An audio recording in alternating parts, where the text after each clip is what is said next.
Армысыздар қазақ елі. Бүгінгі тақырыбымыз көктем айында ағзаға күш беретін көкөністер жайлы болмақ. Көктем қыс мезгілінен кейін ағзаны тазартып және күш-қуатты қайта қалпына келтіруге ең қолайлы мезгіл. Маусымдық балғын жемістер көктемде күш-қуатты арттыратын ең басты азықтар болып табылады. Көктемгі мәзірде бірнеше қағидалар бар. Балғындық, тез және қарапайым. Балғын шалғам. Құрамында В және С дәрумендері, калий, магний, темір, кальций, фосфор секілді элементтерге бай. Шалғам дәрумен жетіспеушілікті жоятын көкөністердің бастысы. Ол қыс мезгілінен кейін әлсіреген ағзаны нығайтып, иммунитет пен гемоглобинді көтеріп, тәбетті ашады. Сонымен қатар зат алмасу процесін жақсартады. Халықтық медицина шалғамды түрлі ауруларға емдік көкөніс ретінде пайдаланған. Мысалы, балғын шалғамды үккіштен немесе ет тартқыштан өткізіп, компресс жасау арқылы құяң ауруын емдеген. Бас ауырғанда оның шырынымен маңдай және самай кеңсірікке жағып, жаймен уқалаңыз. Ал ішіңіз қатып қалатын болса, бір ас қасық шалғам жапырағын шыны ыдысқа салып, үстінен бір стакан қайнаған су құяды да 1 сағатқа демдеп қояды. Күніне 3 мезгіл тамақтанып болған соң 20 минут өткізіп, тұнбаны ішеді. Емді 2-3 күн жасайды. Балғын сәбіз. Бұл көкөністің адам тамақтануында алатын орны ерекше. Әрбір адам 1 жыл ішінде осы сәбіздің 5 келісін жейді екен. Өйткені 100 грамм сәбіздің құрамында 87% су, 7 мг каротин, В дәруменінің топтары, 10 мг С дәрумені және К, РР сияқты дәрумендер бар. Сондай-ақ сәбізде адам ағзасына қажетті натрий, калий, кальций, фосфор сынды минералды заттар өте көп.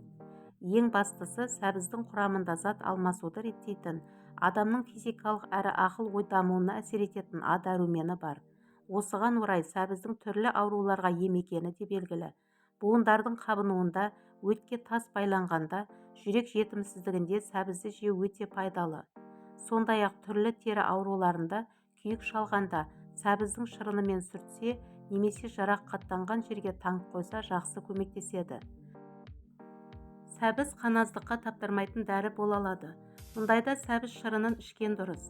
Жүрек талмасы кезінде де сәбіз шырыны жүрек бұлшықеттерінің жұмысын реттеп отыруға көмектеседі.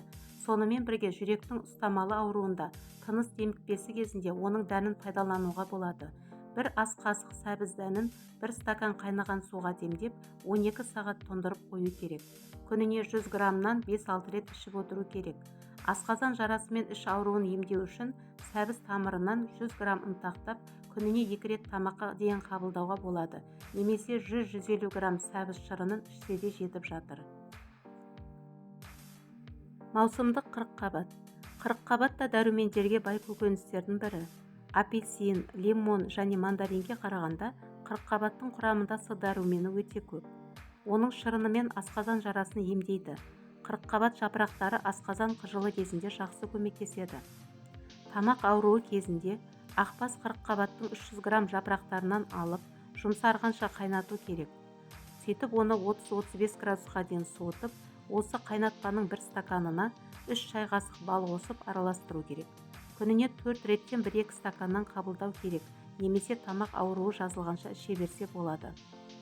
Жүрек қан тамырлары жүйесінің ауруы кезінде балғын қырыққабаттан шырын жасап, оны күніне 1-2 стаканнан 3 рет тамақтанардан 1 сағат бұрын ішеді. Емделу уақыты 1 апта. Арасында 5 күн емделуді үзіп, кейіннен 10 күн қайтадан жалғастыруға болады. 1-2 стакан қырыққабат шырынына 1 ас қасық лимон шырынын және 2 шай қасық бал қосып, жақсылап араластырады. Сөйтіп мұндай қоспаны күніне тамақтан 1-2 сағат бұрын 2-3 рет ішу керек.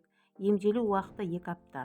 Арасында 1 апта үзіліс жасап, емделуді қайтадан 2 апта бойы жалғастырады. Қадірлі оқырмандар, каналыма тіркеліп кетіңіздер. Төменге пікірлеріңізді қалдырып, лайк басып кетіңіздер. Каналымның аты айтып тұрғандай, бұл сізге керек арна. Яғни бұл каналда барлық қажетті мәліметтер, жаңалықтар, пайдалы кеңестер, қызықты деректер, халық емдері, сондай-ақ жұлдыздардың өмірінен сыр шертетін боламыз. Сіздермен бірге болған сізге керек арнасы. Келесі видеода кездескенше аман саулықта болайық.